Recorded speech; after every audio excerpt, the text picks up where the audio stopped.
আজকাল চাকরি থেকে নিজের ব্যবসা করাই কিন্তু অনেকেই ভালো মনে করছে। তাই সরকারগুলো জনগণকে স্বনির্ভর করার জন্য অনেকগুলি প্রকল্পই কিন্তু চালিয়ে যাচ্ছে। এর মধ্যে এখন 100% ভর্তুকিতে 50,000 টাকা ঋণ দেওয়ার একটি প্রকল্প নিয়ে এসেছে সরকারের তরফ থেকে। তো কী সেই প্রকল্প জানবো আজকের এই ভিডিওটির মাধ্যমে। আপনাদের সকলকে ভিডিওটি মনোযোগ সহকারে দেখার অনুরোধ রইল। তো এই প্রকল্পের নাম হলো রাজীব যুব বিকাশ প্রকল্প।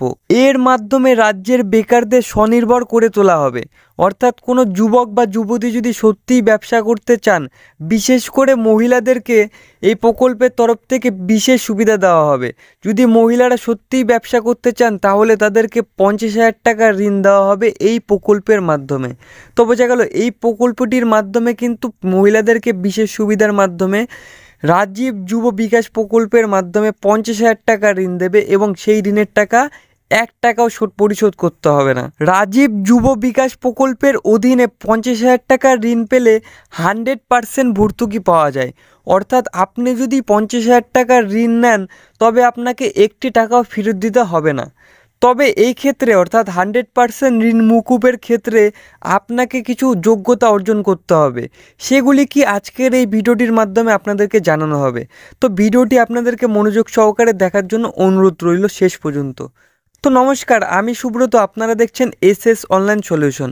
আপনাদের কাছে ছোট্ট একটি রিকোয়েস্ট করছি, আপনি যদি আমার চ্যানেলে নতুন হয়ে থাকেন তবে চ্যানেলটিতে সাবস্ক্রাইব করে পাশে রাখা বেল নোটিফিকেশনটি অন করে রাখুন এবং ভিডিওটি ভালো লাগলে পরে অবশ্যই ভিডিওটিতে লাইক কমেন্ট শেয়ার করতে পারেন।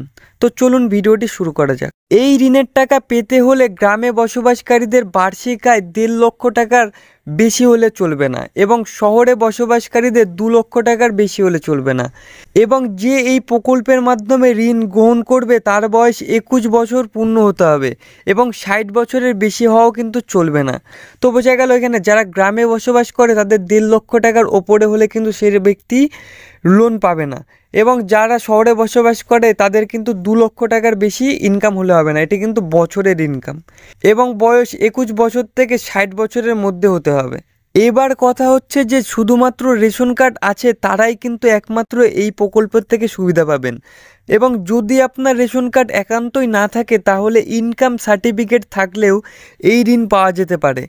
তেলেঙ্গানা রাজ্য সরকার রাজীব যুব বিকাশ প্রকল্পের অধীনে যে তহবিল প্রকাশ করেছে তার 25% মহিলাদের জন্যই বরাদ্দ করা হচ্ছে। তাই আপনার বাড়িতে যদি কোনো মহিলা থেকে থাকে তবে অবশ্যই আপনি তার নামে কিন্তু এই ঋণটি নিতে পারেন এবং তার ফলে আপনার এই ঋণটি প্রসেসিং হওয়ার কিন্তু তাড়াতাড়ি সম্ভাবনা রয়েছে। অর্থাৎ খুব শীঘ্রই আপনি এই প্রকল্পের থেকে টাকা পাবেন যদি মহিলার দ্বারা অ্যাপ্লাই করে থাকেন এবং এটি তেলেঙ্গানা রাজ্য সরকারের তরফ থেকে চালু করা হয়েছে। 100% ভর্তুকিতে 50,000 টাকা ঋণ পরিবারের একজনকেই শুধুমাত্র দেওয়া হবে, এটা কিন্তু মাথায় রাখতে হবে। বিধবা মহিলাদেরকে প্রথম অধিকার দেওয়া হবে সরকারের পক্ষ থেকে। 50,000 টাকা ঋণ পেলে 100% ভর্তুকি পাওয়া যায়। 1 লক্ষ টাকা ঋণ পেলে 90% ছাড় পাওয়া যায়। অর্থাৎ শুধুমাত্র 10,000 টাকা ফেরত দিলেই হবে। আপনি যদি 1 লাখ টাকা ঋণ নিয়ে থাকেন শুধুমাত্র 10,000 টাকা ফেরত দিলেই কিন্তু আপনাকে কিন্তু সেই ঋণ মুকুব করে দেওয়া হবে। বেশ লোভনীয় কিন্তু একটি প্রকল্প চালু করেছে সরকারের পক্ষ থেকে। আপনার কি মত? আমাদের এখানে কি এটা চালু করা উচিত? আমাদের এখানকার সরকারের কি উচিত নয় এরকম একটা কিছু চালু করা? আপনার কি মত কমেন্ট করে জানাতে ভুলবেন না। এই 10,000 টাকাও কিন্তু ব্যাংক থেকে লোন দেওয়া হয়। তো বোঝা গেল 10,000 টাকা কিন্তু ব্যাংক থেকেই লোন দিয়ে দেবে আপনাকে। 2 লক্ষ টাকার নিচে লোন পেলে পরে 40% ছাড় পাওয়া যায়। 4 লক্ষ টাকার নিচে লোন পেলে পরে 70% ডিসকাউন্টও পাওয়া যায়। তো বোঝা গেল একের পর এক ফেসিলিটি দিয়ে রেখেছে তেলেঙ্গানা সরকার। তো যাই হোক, আজকের এই ভিডিওটি এখানেই শেষ করছি। আপনার কি মত সেটা কিন্তু কমেন্ট করে জানাতে ভুলবেন না।